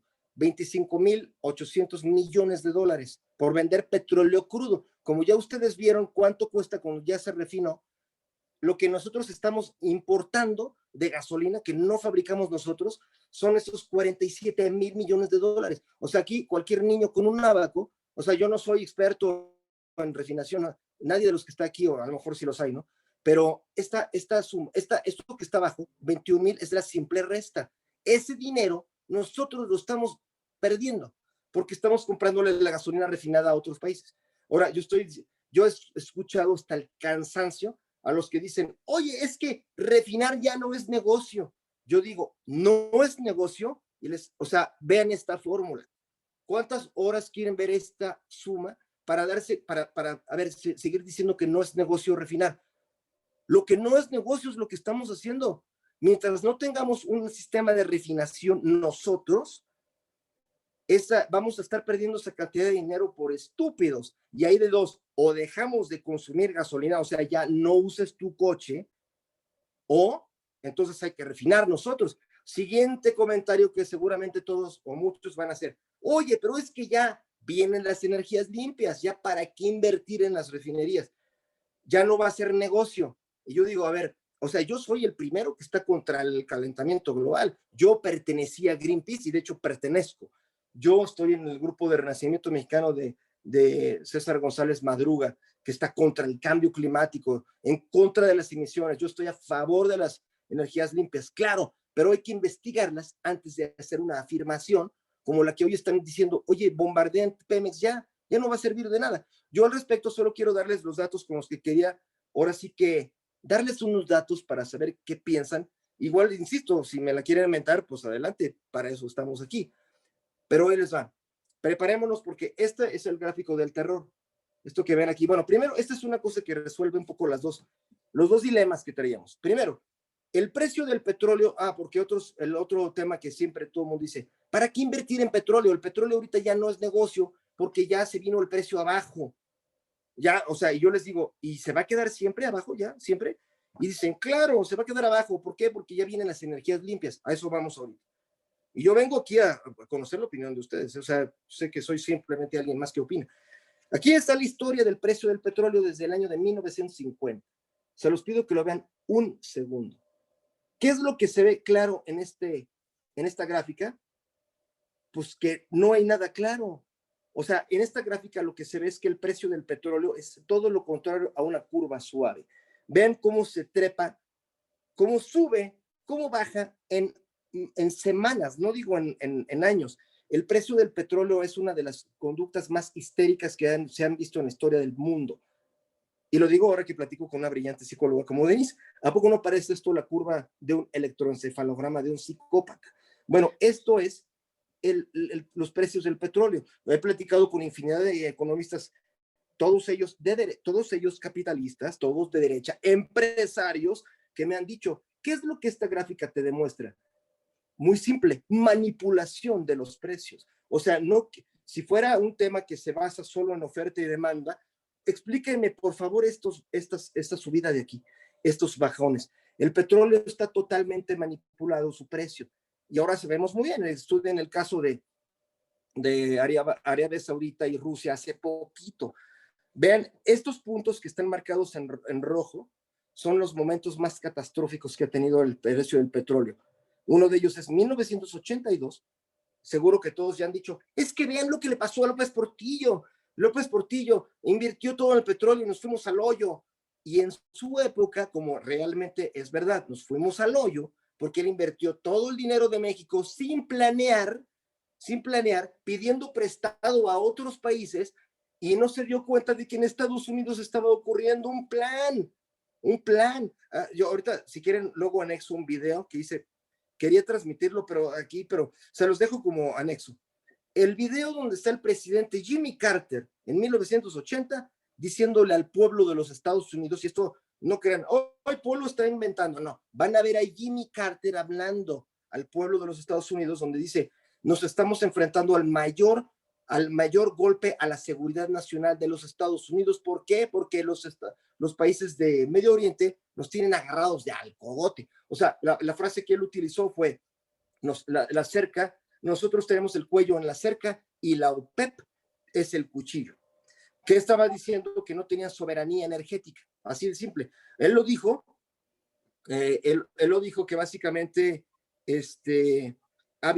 Estados Unidos se creó, se fortaleció por el petróleo. Yo quiero decirles que, bueno, ahorita lo tapa el letrero de Maximiliano, lo voy a quitar para que vean algo importantísimo. Miren, lo que se ve allá, no sé si se alcanza a ver. A ver, perdón.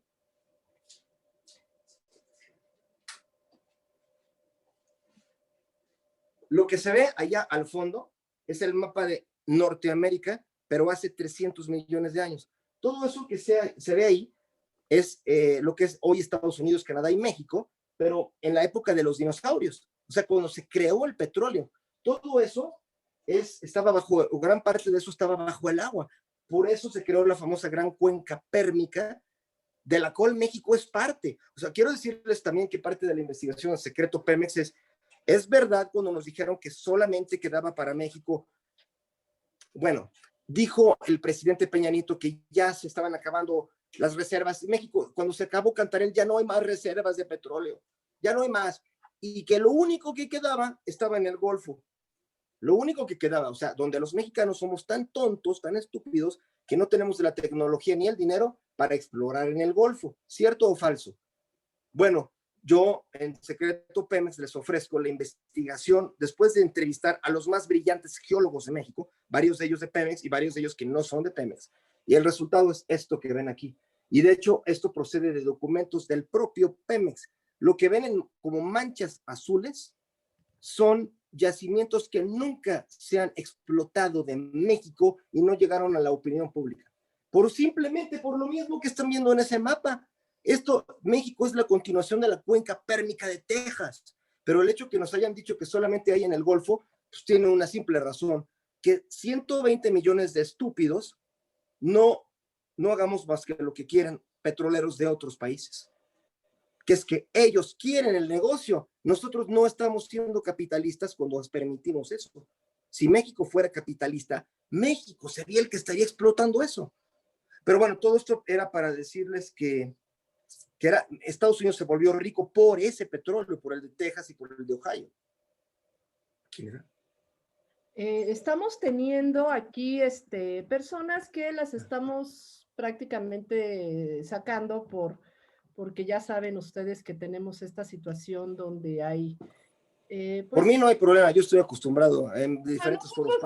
Nosotros también. Me encantaría que expresaran que dijeran el porqué y que lo digan al aire, que lo digan aquí en micrófono. Bueno, eso depende de ustedes. No, el problema es que es gente muy cobarde que lejos de buscar un debate, lo que busca es una confrontación y sabotear la reunión. En cuanto, por ejemplo, a pensamiento diferente y demás, somos muy respetuosos, incluso somos, nosotros promovemos el debate, promovemos la diferencia de ideas. Lo que sí aquí no hay un planteamiento de ideas, no hay argumentos, simplemente es destruir por destruir, lastimar, insultar, agredir, poner videos pornográficos. Digo, evidentemente no son personas que realmente les interese un debate de ideas. Entonces, por eso los eliminamos, no porque seamos intolerantes, sino porque buscamos un espacio seguro para todos y cada uno de los que estamos aquí. Pero, Leopoldo, ya se nos está terminando el tiempo y muchas personas como que les gustaría saber esta parte, digamos que de las confabulaciones, estos secretos, pues esta historia no contada de lo que hoy pasa o de lo que ha pasado en la historia de México, México contemporáneo, que pues es parte de nuestra historia también, pero nosotros no nos enteramos. Obviamente estos datos que pues realmente pues difícilmente se pueden constatar, sin embargo dan pie a muchas de las cosas que hoy estamos viviendo y que no nos explicamos el por qué son consecuencia de qué. Tú decías mucho sobre esta parte en donde no hay que idolatrar a los políticos, definitivamente no. Sin embargo, cuando hay caminos cognitivos que se han gestado durante mucho tiempo, como lo ha hecho López Obrador, con todos estos discursos y narrativas que no son una casualidad el que todos los días salga con la misma palabra, con las mismas palabras como neoliberales, corruptos, bla, bla, bla, todas estas tonterías. Eso es parte de esta narrativa para generar esta conexión neurológica y también para generar ¿cómo se dice? Un rechazo cognitivo hacia las personas que son contrarias a esta narrativa. Lo vemos todos los días y hay muchas cosas que no nos explicamos. ¿Por qué pasan estas cosas? Por ejemplo, Bartlett, que sigue siendo parte de este mundo corrupto y por otro lado nos manda una narrativa de un lado y sabemos perfectamente que es completamente incompatible con una realidad que estamos viviendo, que este señor es un corruptazo y luego sale a decir que es una maravilla.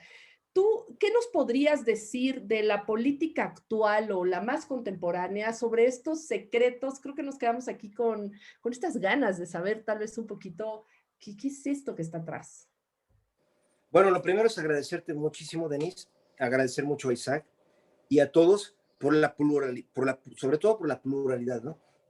Yo insisto en que los que ahorita no alcanzo a ver porque se me empeñan a veces los lentes de contacto, pero a todos los que digan algo, mi procedimiento usual, porque tampoco crees que me sorprende, todos los libros que yo he hecho son controversiales, pero cuando alguien dice eso, yo digo, pues habla, habla, o sea, los que tengan algo que comentar, que lo digan, o sea, yo, bueno, no me quiero meter porque es foro de ustedes, pero yo estoy dispuesto a platicar o a discutir o lo que sea necesario con los que quieran decir lo que sea. Lo siguiente es que precisamente eso es de lo que hablaba toda la plática, es sobre eso, la polarización enfermiza, pero la verdad yo con respeto lo digo, yo la veo de los dos bandos. O sea, este es bueno, Isaac Newton dijo que la segunda ley es la de la reacción y la contra, no, la acción y la reacción.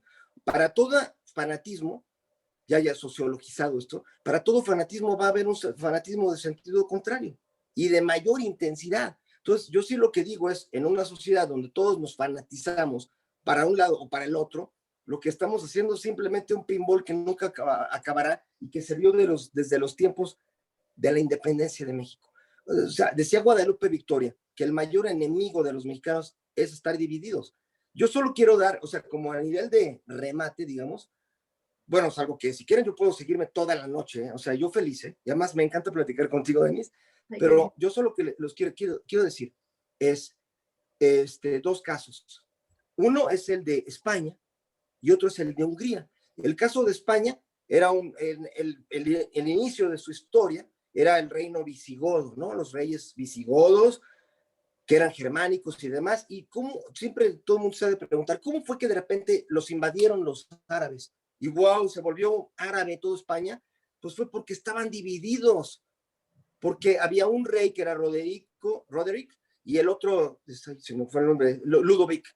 Bueno, pues esos, por estar peleaditos, lo que hicieron fue que llegó un tipo a invadirlos, que dijo, a ver, yo te voy a apoyar a ti, al enemigo, ¿no? Al que no estaba en el trono, que era el adversario de Roderick. Y de repente, cuando ya estuvo ahí, le dijo, ahora tú también te vas. O sea, el que mejor aprovecha de que estemos enojados, confrontados, son los otros. Y bueno, a lo mejor eso suena utópico, porque bueno, como vimos ahorita los que estaban opinando no sé qué, que bueno, yo no digo yo nunca digo quitarlos, no, esos son los que le meten la salsa tabasco a todo. No. Pero que le entren en serio. No, esos no son los que Estamos. estamos bloqueando, no, esos al contrario, es riquísima toda su opinión, es maravilloso cómo nos participan, cómo enriquecen este debate. No, lo que pasa es que había personas que estaban poniendo insultos en el chat o estaban poniendo videos pornográficos y fue la advertencia que yo hice, o sea, porque hay que tener mucho cuidado con estas personas. Sí, estas no tienen una propuesta, no, esas los que yo me dedicaba, no, aquí yo te voy a mandar, Leopoldo, si tú me permites, este debate tan rico que se dio aquí en el chat, en donde muy respetuosamente la gente va opinando de un lado, del otro, de centro. Efectivamente, todos tenemos estas distorsiones cognitivas y tomamos un lado u otro. Hay personas que se radicalizan más, hay otras, pero todo tiene un origen, todo tiene una comprensión y lo que, como tú bien lo dices, lo importante son los datos duros y a los que muchos que están muy radicalizados pues no atienden, ¿no? No sé si, Olguita, quisieras hacer un comentario antes de terminar para agradecer a nuestro ponente. Pues agradecerle muchísimo y decirte que nos están poniendo en el chat, Leopoldo, que quieren otra, que quieren más. Entonces, estaría padrísimo que Yo feliz y se les agradezco, Olga, Denise, Isaac, muchas gracias. Y desde luego un abrazo enorme a Beatriz Pajes, quien tiene mi absoluta admiración. Y de veras, Olga, muchas gracias por esas palabras. Yo siempre estaré a la orden, siempre. Pues te vamos a tomar la palabra porque ponen más, queremos otra, queremos más tiempo, pero es que es delicioso, o sea, se nos ha pasado más de 1 hora y media aquí, yo no he podido... Bueno, pero es por la dinámica que tú has creado, o sea, tú también amas la historia y además como psicóloga, yo creo que esto es vital para que haya tenido esta dinámica. Yo me siento muy afortunado de platicar contigo, de veras te lo agradezco de corazón. Al contrario, Polo, es un honor tenerte con nosotros y sí, te vamos a pedir que regreses, por favor. Te digo, ya tuvimos a Francisco creo que 1 semana o 2, tenemos también a Zunzunegui, a Juan Miguel, que es una cosa deliciosa también escuchar, porque es que, bueno, será porque yo adoro la historia, aunque sea tal vez hasta en forma de novela, pero ha sido riquísimo, Leopoldo, en verdad, tenerte con nosotros. Muchas gracias, Isaac, por habernos contactado también con con Leopoldo, a Olguita que ha estado aquí con nosotros al pendiente. Y antes de que te vayas, te vamos a despedir como te mereces. Si veo que hay por ahí alguien que empieza a hacer cosas terribles, como ya los conocemos, cierro los micrófonos, pero generalmente la gente es muy respetuosa y necesitamos despedirte como tú te mereces. Ahora sí ya pueden abrir sus micrófonos y despedir a nuestro ponente como se merece. Abrazo, querido hermano, siempre tu sabiduría muy grata. Gracias, desde Sonora. Gracias. Interesante. Gracias por los muchos datos, cuenta mucho compartir esa sabiduría. Gracias por compartir esa sabiduría. Mucho tiempo. Gracias, Leopoldo. Máximo, gracias. Gracias desde Morelos. Gracias, Luis. Gracias, Ceci Pajés. Un abrazo. Gracias, muchas Gracias a todos. Adorados por Olga. Bueno, muchísimas gracias, ¿eh? Muchas Felicidades, gracias. Polo, cuídate. Un placer, amigo. Felicidades. Alfonso Coliñón, yo te tengo un cariño tan grande. Gracias por estar conmigo. Gracias desde Tlaxcala, por favor. Muchas gracias por los conocimientos vertidos hoy. Sí. Es la primera vez que asisto a sus pláticas y de verdad me voy con con más dudas, ¿eh? Sí. Con mucha alegría. Yo te agradezco mucho, mi hermano, y sobre todo, yo le agradezco a Isaac, amigo querido del alma, que me haya invitado y que pues yo aprendo de poder platicar con ustedes, se los agradezco mucho. Estimado Gracias. Leopoldo, Leopoldo. te doy Adiós, Leopoldo. y quiero decirte que tengo información acerca de que Madero fue asesinado dentro del Palacio Nacional y luego trasladado a Lecumberri. Quedo a tus órdenes para ampliar esta información. Me encantaría. Estoy a tus órdenes. Mi correo electrónico leopoldo.mendívil@yahoo.com.mx. Me encantaría esa información. Querido Leopoldo, mucho gusto en verte. Ay, qué gusto tan grande verte. Es un honor. ¿Te pareció bien la plática? Me pareció extraordinario. Sigues igual de loco y te adoro, mano. Eres un tipazo. Ay, muchas gracias. Bueno, ya sabes que Llevo muchos años de conocerte y muchos años de disfrutar tu amistad. Ay, qué gusto. Me estaba acordando de ti, ¿eh? Porque estaba viendo unos papeles del Infonavit y me acuerdo de grandes tiempos que compartí contigo. Fue una oportunidad enorme. Mi cariño Fue un honor total. para mí. Un honor para mí estar contigo. El honor es para mí. Luis, un abrazo gigantesco. Un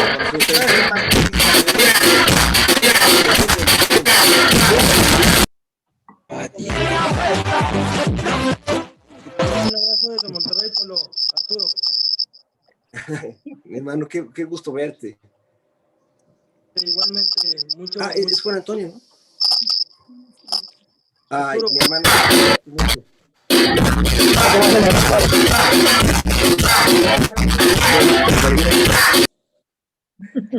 Compartimos juntos Secreto Vaticano cuando viniste a Monterrey.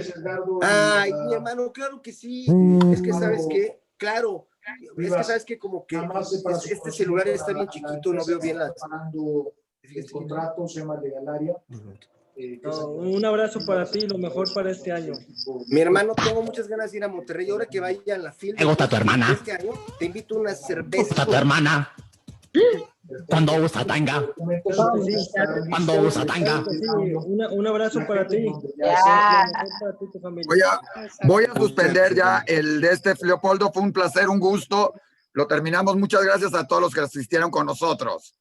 Querido Isaac, mi abrazo enorme. Y sabes que esta es tu casa y también unas cervezas, ¿eh? Muchas gracias. Igual, hasta luego a todos. Gracias. Gracias.